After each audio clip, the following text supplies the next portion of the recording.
चलो विद्यार्थी मित्रों, तो હવે આજે આપણી પાસે આગળનો એક વિડિયો છે। એ જ વિડિયો જે આપણે આગળ સમજાતા હતી ઇંગ્લિશ ગ્રામર કે જેમાં આપણો ટોપિક છે ડાયરેક્ટ અને ઇનડાયરેક્ટ સ્પીચ। હવે આપણી પાસે આગળ જે પણ મુદ્દાઓ સમજ્યા એમાંનો એક આગળનો કોન્સેપ્ટ છે એ છે ઇમ્પેરેટિવ સેન્ટેન્સ એટલે કે આજ્ઞાત વાક્ય। આજ્ઞાત વાક્ય એટલે કે કેવી રીતે કે ધારો કે હું તમને કહું કે મહેરબાની કરી ને શાંતિથી બેસો, એ આજ્ઞાત વાક્ય થયું। ધારો કે હું તમને કહું કે એક ગ્લાસ પાણી આપો, આજ્ઞાત વાક્ય થયું।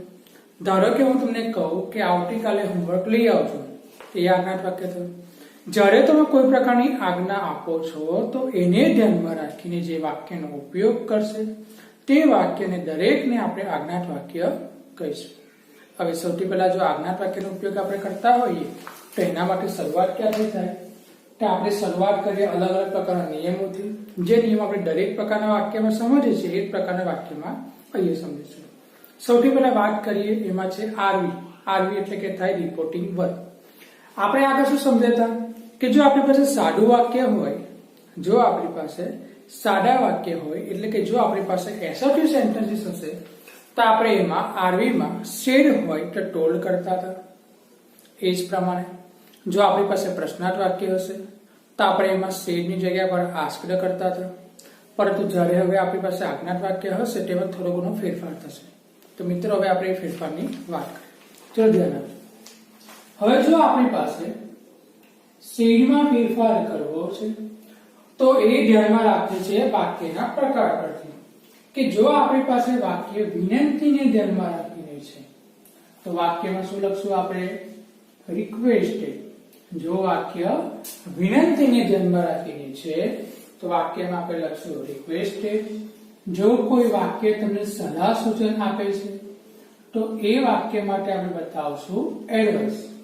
જો કોઈ વાક્ય સલાહને ધ્યાનમાં રાખીને છે તો એમાં આપણે બતાવશું એડવાઇસ। આગળ છે જો આપણે કોઈ જગ્યાએ કોઈને હુકમ આપતા હોઈએ તો એના માટે આપણે શું વાપરીએ છીએ ઓર્ડર। હુકમ માટે વાપરીશું ઓર્ડર। એ પ્રમાણે જો આપણે કોઈ જગ્યાએ કોઈ પ્રકારની વસ્તુનો પ્રસ્તાવ રાખતા હોઈએ તો એના માટે આપણે વાપરીએ છીએ પ્રપોઝ। પ્રસ્તાવ હોય તો એના માટે આપણે વાપરીએ છીએ પ્રપોઝ। પછી જો આપણી પાસે કોઈ પ્રકારનો પ્રશ્ન પૂછવો હોય તો એના માટે આપણે વાપરીએ છીએ આસ્ક। આપણે શેની વાત કરી તો આપણે વાત કરી આરવી રિપોર્ટિંગ વર્બની। હવે આપણે વાત કરશું એ છે કંજક્શન। ચલો મિત્રો હવે કંજક્શનમાં આગળ શું છે આપણે એ સમજીએ। ચલો કંજક્શનમાં આપણી પાસે આવશે અલગ અલગ પ્રકારના કંજક્શન નહીં આવે, ફક્ત બે જ પ્રકારના કે જો વાક્ય સારું હશે કંજક્શન, જો વાક્ય સાદું હશે એટલે કે હકાર વાક્ય હોય તો એમાં આપણે કંજક્શન વાપરીશું ટુ, અને જો નકાર વાક્ય હશે તેમાં વાપરીશું નોટ ટુ। જો હકાર હશે વાક્ય તો એમાં આપણે કંજક્શન વાપરીશું ટુ, અને જો નકાર વાક્ય હશે તો એમાં આપણે કંજક્શન વાપરીશું નોટ ટુ। તો ચલો હવે આપણે આગળ સમજીએ। અને બીજી એક વસ્તુ કે જ્યારે પણ આપણે આજ્ઞાત પ્રકારના વાક્યનો ઉપયોગ કરશું તો એ વાક્યમાં આપણે શેનો ઉપયોગ કરીએ છીએ ટુ નો। બે વાક્યને જોડાવા શેનો ઉપયોગ કરે છે ટુ। હવે ટુ શું છે તો ટુ છે એક પ્રકારનો ઇન્ફિનિટિવ વાક્ય, ઇન્ફિનિટિવ વર્બ છે। ટુ એક પ્રકારનો ઇન્ફિનિટિવ વર્બ છે, અને જો વાક્યમાં કોઈ પણ જગ્યાએ ટુ લાગે તો ટુ વાળા વાક્ય હંમેશા મૂળ ક્રિયાપદને ધ્યાનમાં રાખીને કહેવાશે। અને જો વાક્ય મૂળ ક્રિયાપદ હોય તેમાં કારમાં ફેરફાર આવે ના આવે, બરાબર ને। કારમાં ક્યારે આવે કે જ્યારે આપણે અલગ અલગ પ્રકારના કાળનો અભ્યાસ કરતા હોય ત્યારે, કે જો કોઈ વાક્ય આપણે જોયું કે સાદા વર્તમાન કાળ, સાદો ભૂતકાળ, પૂર્ણ ભૂતકાળ, બરાબર ને। તો જ્યારે આ પ્રકારના આજ્ઞાત વાક્ય હશે તો એક વસ્તુ યાદ કરી લેવી, કાળમાં પરિવર્તન ન આવે। કાળમાં પરિવર્તન ક્યારે પણ નહીં આવે। ચલો આપણે આગળ સમજીએ, ધ્યાન આપજો। હવે સૌથી પહેલા આપણે આ દરેક વાક્ય માટેના ઉદાહરણો સમજીએ। જો આપણી પાસે ઉદાહરણ છે આ પ્રમાણે, the teacher said to children please keep quite. Please keep quite. ચલો જો પેલા વાક્યનો પ્રકાર સમજવો જરૂરી છે. ટીચર વિદ્યાર્થીઓને કહે છે કે મહેરબાની કરીને શાંતિ રાખો. હવે અમુક એવા સ્ટુડન્ટો હોઈ શકે કે એમને ખ્યાલ ના આવે કે આ વાક્ય આજ્ઞા જ છે, આપણે કેવી રીતે નક્કી કરી શકીએ? તો બહુ સિમ્પલ છે કે જે પણ તમારું બીજું વાક્ય શરૂઆત થાય છે, જો એ બીજા વાક્યમાં શરૂઆતમાં જો કોઈ ક્રિયાપદ આવે તો એ ક્રિયાપદ આવે મતલબ આ વાક્ય છે આજ્ઞાત પ્રકાર. બરાબર ને? આજ્ઞાત વાક્યની તમે ઓળખ કેવી રીતે કરશો? કે જ્યારે પણ આપણી પાસે કોઈ જગ્યા પર આજ્ઞાત વાક્ય આવે છે તો એ આજ્ઞાત વાક્યની શરૂઆતમાં હંમેશા ક્રિયાપદ આવે. તો જો પ્લીઝ એ કોઈ શબ્દ નથી, કોઈ કર્તાપદ નથી, એના પછી તરત જ શું આવે છે? ક્રિયાપદ કીપ. ચલો આપણે શરૂઆત કરીએ વાક્યને ઇનડાયરેક્ટમાં ફેરવીએ. ચલો શરૂઆતમાં શું કરશું? તો કઈ કઈ જગ્યાએ ફેરફાર આવશે પેલા આપણે એની વાત કરશું. તો સેડની જગ્યા પર બીજું આપીશું આપણે કંજક્શન, ત્રીજું આપીશું પ્લીઝ. પ્લીઝ નો મતલબ થાય વિનંતી. વિનંતી હોય તો શું આવશે આરબીમાં ફેરફાર? તો સેડ ટુ ની જગ્યા પર આપણે લખવું પડશે રિક્વેસ્ટેડ. સેડ ટુ ની જગ્યા પર આપણે લખવું પડશે requested. The children requested children. The teacher requested children. શું કરશું? પ્લીઝ કાઢી નાખશું. કેમ કાઢી નાખશું? આગળ આપણી પાસે રિક્વેસ્ટેડ તો આવી ગયું છે, તો બંને એકી સાથે વિનંતી તો બે વખત ના બોલાય ને, તો પ્લીઝ જે શબ્દ કાઢી નાખશું. અને આપણે શું વાત કરી? કંજક્શન શું વાપરીશું? To. TO to. Keep quiet. તો મિત્રો આ થયું આનું ઇનડાયરેક્ટ સ્પીચમાં રૂપાંતર. ચલો હવે આપણે બીજું એક ઉદાહરણની વાત કરીએ. બીજું એક ઉદાહરણ છે આપણી પાસે the general said to officer. પછી છે get out right now.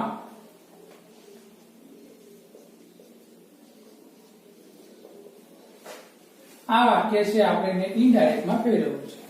શરૂઆત પહેલા ક્યાંથી કરશું? વાક્ય સમજો. મેં તમને કહ્યું કે આ જે વાક્ય છે એમાં બીજો ભાગ જો વાક્ય શું છે? Get out. વાક્યની શરૂઆત શેનાથી થાય છે? ગેટ એટલે કે ક્રિયાપદથી. અને જો બીજા વાક્યની શરૂઆતમાં ક્રિયાપદ હોય તો એ વાક્ય હંમેશા આજ્ઞાત વાક્ય બને. હવે વાક્યમાં શું આવે છે તે જુઓ. તો જનરલ ઓફિસરને કહે છે કે ગેટ આઉટ એટલે કે નીકળી જા. એને શું કરે છે? ઓર્ડર આપે છે. તો આ વાક્યમાં પ્રકારમાં શું આવે?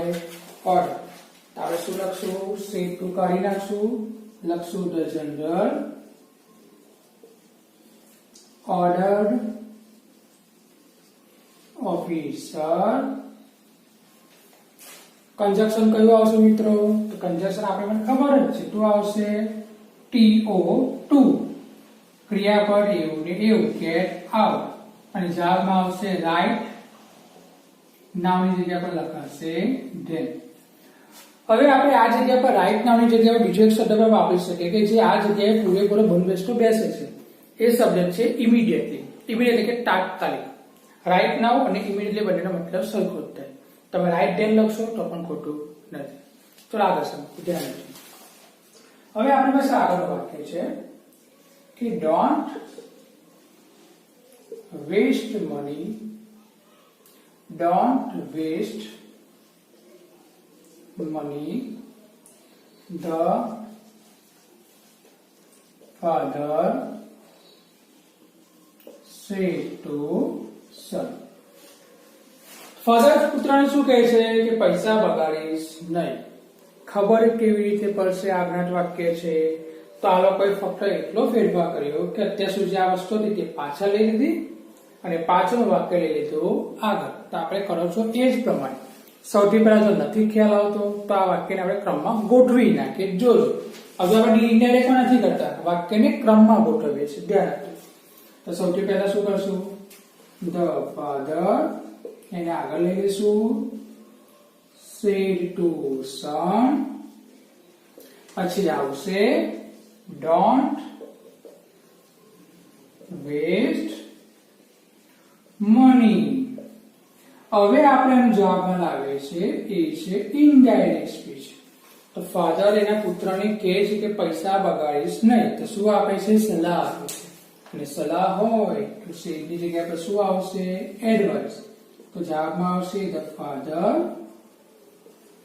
એડવાઇસ્ડ સન. કંજક્શન વાપરવું છે. કંજક્શન તો આપણને ખબર જ છે કે આપણે ટુ વાપરવાના છે, પણ વાક્ય કેવું છે? ડોન્ટ. ડોન્ટ એટલે કેવું વાક્ય થાય? નકાર. પણ નકાર વાક્ય હોય તો મેં તમને કીધું શું આવશે? Not two. નકાર વાક્ય હોય તો શું આવે? Not two. હકાર વાક્યમાં ફક્ત ટુ આવે, નકાર વાક્યમાં નોટ ટુ આવે. તો આપણે આની આગળ લગાવશું નોટ ટુ વેસ્ટ મની. તો આ છે આપણી પાસે ઇમ્પેરેટિવ એટલે કે આજ્ઞાક વાક્યના ઉદાહરણ. તો હવે આપણે આગળ સમજીએ. ચલો મિત્રો, હવે આપણી પાસે આના પછીનો ટોપિક છે એ છે એક્સક્લેમેટરી સેન્ટેન્સ, જેને ગુજરાતીમાં આપણે કહે છે ઉદ્ગાર વાક્ય. હવે જ્યારે પણ આપણે ઉદ્ગાર વાક્યની વાત કરતા હોય તો આપણી પાસે અલગ અલગ પ્રકારનું ઉદાહરણ જે કે તમે ગુજરાતી ભાષામાં સમજો છો તે આપણા મગજમાં આવે. તમે કહેતા હોય ને કે જો આ તો કેવું સુંદર દેખાય છે, જો આ તો કેવું સુંદર દેખાય છે, પણ આ જ વાક્ય તમે સાદામાં કેવું તો તમે શું બોલો? આ તો બહુ સુંદર દેખાય છે. શું ખ્યાલ આવે છે? ખબર છે? કેવું ને આપણે ફેરવી નાખ્યું બહુ સુંદર, ઘણું સુંદર. બરાબર? તું તો કેટલો સરસ રૂપાળો છે, તો આપણે શું કહીએ? તું તો બહુ સરસ રૂપાળો છે. તો જ્યારે પણ આપણી પાસે ઉદ્ગાર વાક્ય હોય જે ડાયરેક્ટમાં આપેલા હશે, જો આપણે ઇનડાયરેક્ટમાં ફેરવો છો તેમાં આપણે ઘણા બધા ફેરફારો કરવાના છે અને હવે આપણે એ ફેરફાર વિશે વાતચીત કરીએ. ચલો, સૌથી પહેલા ડાયરેક્ટ તો કોઈ વસ્તુ થશે જ નહીં, દરેકને પોતપોતાના નિયમો આવે. તો સૌથી પહેલા આપણે વાત કરીએ નિયમો. નિયમોમાં સૌથી પહેલું જે ગઈ વખતે સમજાય એ પ્રમાણે સૌથી પહેલા ફેરફાર શેમાં આવે? આરવીમાં એટલે કે રિપોર્ટિંગ વર્બમાં. અને રિપોર્ટિંગ વર્બમાં ફેરફાર શેના પ્રમાણે આવે? કે વાક્ય કયા પ્રકારનું છે એ પ્રમાણે. વાક્યમાં ખુશી વ્યક્ત થાય છે, વાક્યમાં દુઃખ વ્યક્ત થાય છે, વાક્યમાં આશ્ચર્ય વ્યક્ત થાય છે, વાક્યમાં સલાહ અપાય છે, વાક્યમાં હુકમ અપાય છે કે વાક્યમાં વિનંતી થાય છે. આમ અલગ અલગ પ્રકારે વાક્યને અલગ અલગ પ્રકારના આપણે આરવી લગાવશું. ચલો ધ્યાન રાખજો. સૌથી પહેલા જો વાક્યમાં આપણને ખુશીની લાગણી વ્યક્ત થતી હોય તો એના માટે આવશે exclaim with joy. જો ખુશીની લાગણી હોય તો આવશે exclaim with joy. જો દુઃખની લાગણી હોય તો આવશે exclaim with sorrow. જો દુઃખની લાગણી હોય તો આવશે exclaim with sorrow. જો આશ્ચર્યની વાત હોય તો આશ્ચર્ય માટે શું આવે? exclaim with surprise. exclaim with surprise. પછી જો આપણી પાસે વાક્યમાં અલગ અલગ પ્રકારની નોંધણી માટેની વાત, તો નોંધણીને આપણે કહીએ છીએ રિમાર્ક. નોંધણીને આપણે કહીએ છીએ રિમાર્ક. પછી જો આપણી પાસે વાક્યમાં કોઈ વસ્તુ માટે માફી માંગતા હોય તો માફી માટે આવશે regret. માફી માટે આપણી પાસે આવે છે regretted. આ પ્રમાણે. બરાબર છે? ચલો, તો સૌથી પહેલા વાત કરી આરવીમાં શું ફેરફાર આવશે. આરવી એટલે કે શું? સેડ ટુ ની જગ્યા પર શું ફેરફાર આપણે કરશું તે. સૌથી પહેલા આપણે આરવી ની વાત કરીએ.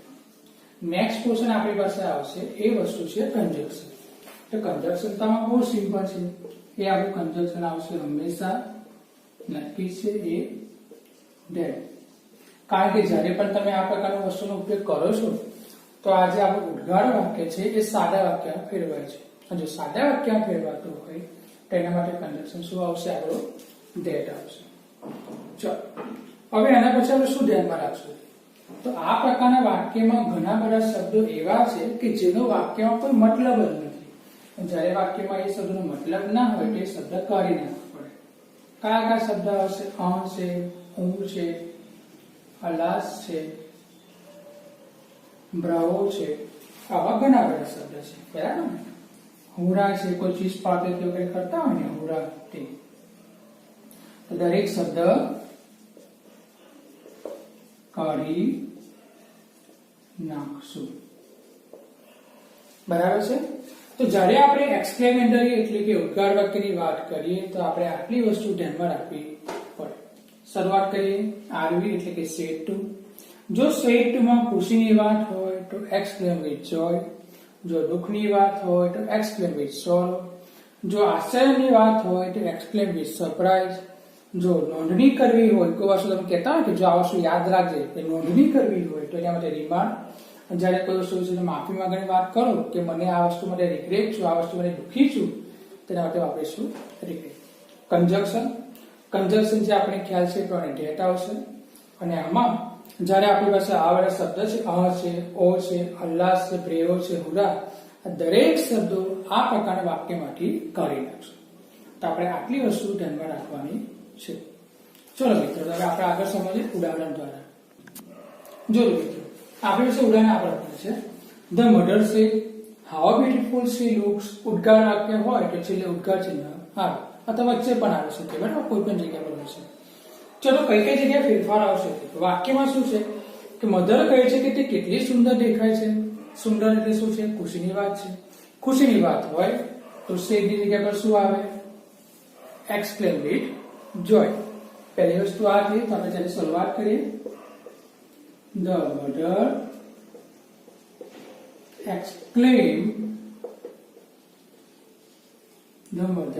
exclaimed with joy, conjunction that, અને આપણે વાત થઈ એ પ્રમાણે આ વાક્ય આપણે શેમાં ફેરવીશું? એસર્ટિવ એટલે કે સાદા વાક્યમાં. કેવી રીતે? ધ્યાન. તો જો સાદા વાક્ય ફેરવેલું છે. સાદું વાક્ય હોય તો શરૂઆત શેનાથી થાય? કર્તાથી. કર્તા કોણ છે? સી. તો કહે છે કે હાઉ બ્યુટીફુલ સી લુક્સ, કેટલી સુંદર દેખાય છે. તો હવે આપણે એમાં શું કરશું? તો આપણે પહેલા લખશું તો સી, પછી આવે ક્રિયાપદ લુક્સ, પછી આવે બ્યુટીફુલ,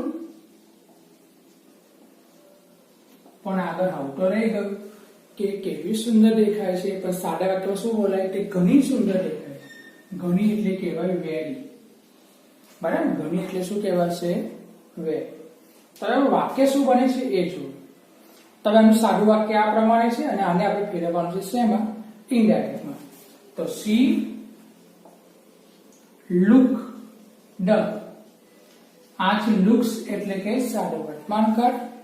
ફેરવીશું તો બનશે સાદું ભૂતકાળ. C looked very beautiful. તો આ થાય છે મિત્રો આપણી પાસે ઉદાહરણ.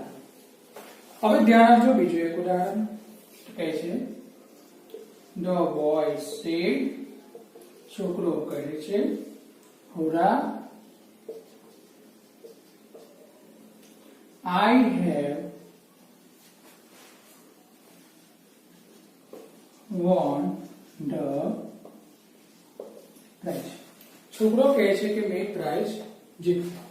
સૌથી પહેલા જો છોકરો ખુશીમાં આવીને હુરા કરતો કૂદે છે અને બોલે છે કે હું પ્રાઇઝ જીત્યો. સૌથી પહેલા આપણે વાત કરીએ પ્રમાણે હુરા નામના જે શબ્દ છે ત્યાંથી નીકળી જશે. વાક્યમાં ઉદ્ગાર છે તો ઉદ્ગાર વાક્ય પ્રમાણે આપણે ઉકેલ કરશું. વાક્ય ખુશી પ્રમાણે છે તો આવશે એક્સક્લેમ વિથ જોય. તો આવશે ધ બોય એક્સક્લેમ વિથ જોય. પછી કંજક્શન આવશે ધેટ, અને હુરા શબ્દ તો આપણો નીકળી ગયો છે. ક્યાંથી શરૂઆત કરશું? કર્તાથી. આઈ કોણ છે? બોલનાર પ્રમાણે બોલનાર કોણ છે? છોકરો. છોકરો એટલે શું કહેવાય? હી. પછી અંદર છે હેવ વન. હેવ વન એટલે કયો કાળ છે આપણી પાસે? તો હેવ વન છે આપણી પાસે પૂર્ણ વર્તમાન કાળ. એને આપણે શેમાં ફેરવીશું? પૂર્ણ ભૂતકાળમાં. તો હી had won the prize. તો આ આપણી પાસે થાય છે એક્સક્લેમેટરી સેન્ટેન્સના અમુક ઉદાહરણો. ચલો હવે આપણે સમજીએ આગળના અમુક વાક્યો. જે તમને આપેલા છે એ પ્રમાણે લેટ વાળા વાક્ય સમજે ધ્યાન આપજો. ચલો હવે જ્યારે આપણે લેટ વાળા વાક્યની વાત કરીએ તો લેટ્સ નો મતલબ થાય ચાલ. હવે લેટ્સ વાળા વાક્યની જ્યારે પણ આપણે શરૂઆત કરશું તો એ વાક્યને તમે બે પ્રમાણે બનાવી શકો.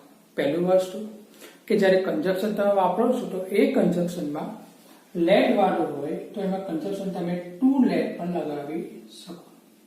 કન્જક્શન તમે શું લગાવી શકો? Too late. પણ એ જ વાક્યને તમે બીજા અર્થમાં પણ બનાવી શકો. કેવી રીતે? તો અમુક જે વાક્ય છે એમાં તમે કન્જક્શન લેટ લગાવી શકો અને એ વાક્યમાં તમે શુડ નો ઉપયોગ કરી શકો. તમે કન્જક્શન શું લગાવી શકો છો? ધેટ. અને ઉપયોગ કરી શકો છો શુડ. તો ચલો આપણે એના ઉદાહરણ સમજીએ તો તમને વધારે ક્લિયર થશે. ચલો પહેલું આપણી પાસે ઉદાહરણ આ પ્રમાણે છે. પહેલા ઉદાહરણ લખેલું છે કે the young boy said me let me sit near window. શું લખેલું છે કે મને બારી પાસે બેસવા દે. ચલો તો સૌથી પહેલા શું કરશું કે વાક્ય જુઓ કે મને બારી પાસે બેસવા દે. આ વાક્ય શું દર્શાવે છે? વિનંતી દર્શાવે છે. વિનંતી હોય તો સેટ ની જગ્યાએ શું લખવું પડે? રિક્વેસ્ટ. તો પહેલી વસ્તુ આ થઈ. બીજી વસ્તુ કન્જક્શન કયું વાપરીશું? તો કન્જક્શન આપણે વાપરી શકીએ ટુ. આપણે પહેલા વાત કરીએ એ પ્રમાણે ટુ લેટ. બરાબર છે? કન્જક્શન આપણે વાપરીશું ટુ લેટ અને વાક્ય છે એ પ્રમાણે સારી રીતે જોડી દઈશું. તો જો શું વાક્ય બને છે? The young boy said to નો આપણે કશું requested me તો છે જ આપણી પાસે.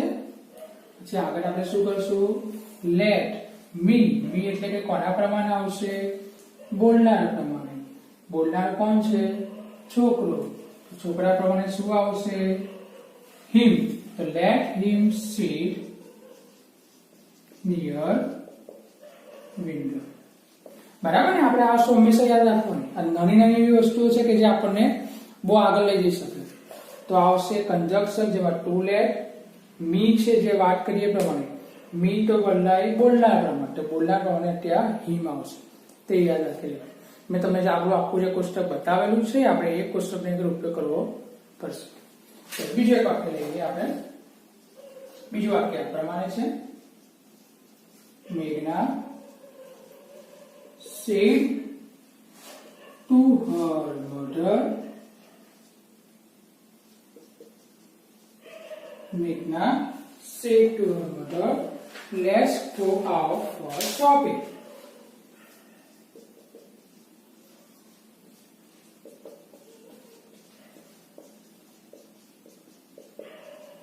શું કહે છે મેઘના? કે let's go out for shopping. ચલો સૌથી પહેલા મધર અને મમ્મીને કહે છે તે એક પ્રકારની સલાહ આપે છે. સલાહ હોય તો એને કહેવાય, એ સલાહ સૂચન હોય તેને સજેસ્ટેડ પણ કહેવાય. કોઈ વસ્તુ પ્રસ્તાવ મૂકો છે એમ કે મમ્મી ચલો આપણે જઈએ, પ્રસ્તાવ મૂકો આપણે પ્રપોઝ પણ કહેવાય. તો તમે ત્યાં કોઈ પણ વસ્તુ વાપરી શકો. સલાહ માટે સજેસ્ટેડ વાપરી શકો, સૂચન આપ્યું છે એટલા માટે, અને પ્રસ્તાવ માટે પ્રપોઝ પણ વાપરી શકો. લખશું આપણે મેઘના. શું લખશું? suggested her mother. કન્જક્શન કયું વાપરીશું? કન્જક્શન તમે વાપરી શકો ટુ વાળું આ પ્રમાણે. આપણે શું લખી શકીએ? Too late. હવે લેટ્સ નો મતલબ શું થાય કે લેટ્સ એટલે કહેવાય લેટ અસ. ચલો લેટ તો આપણે લખ્યું છે અસ. અસ એટલે કે જે છે આઈ નું બહુવચન. અસ છે આઈ નું બહુવચન. હવે આઈ હોય તો બોલનાર પણ બદલે મેઘના છે. મેઘના એટલે થાય સી. સી નું બહુવચન શું થાય? ડે. તો લખી શકો let the go out for shopping. Let the go out for shopping.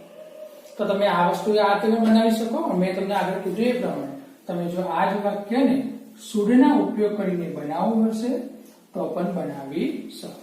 શુડમાં શું ફેરફાર આવશે તમે એ પણ સમજાવી દો. તો આપણે આ રીતે બનાવી શકીએ કે મેઘના suggested her mother. Meghna suggested her mother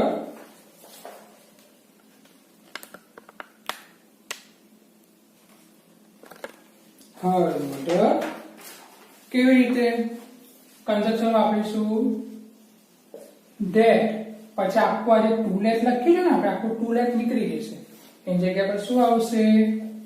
they go out for shopping.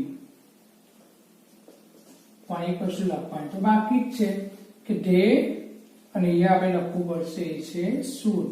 they should go out for shopping. તો આ તમારા બને છે લેસ વાળા વાક્ય. તો તમને મળે છે ડાયરેક્ટ અને ઇનડાયરેક્ટમાં જે મોટે ભાગના જે કોન્સેપ્ટ હતા એ બધા વાક્યમાં તમે સમજાવી દીધા છે. હવે તમારો મેઇન પાર્ટ ચાલુ થાય છે એ છે એક્ઝામ્પલ. અને ડાયરેક્ટ અને ઇનડાયરેક્ટમાં તમે જેટલી પણ પ્રેક્ટિસ કરો એ જ તમારો મહાવરો. એટલે કે દરેક વાક્ય પોતપોતાનો અલગ અલગ અનુભવ લઈને આવશે. તો હવે આપણે આજે નેક્સ્ટ વિડીયો છે એમાં અલગ અલગ પ્રકારના એક્ઝામ્પલ્સની પ્રેક્ટિસ કરશું કે જે તમારા કોન્સેપ્ટ ક્લિયર કરવામાં તમને મદદ કરે. તો આજનો વિડીયો આટલા માટે જ. Thank you.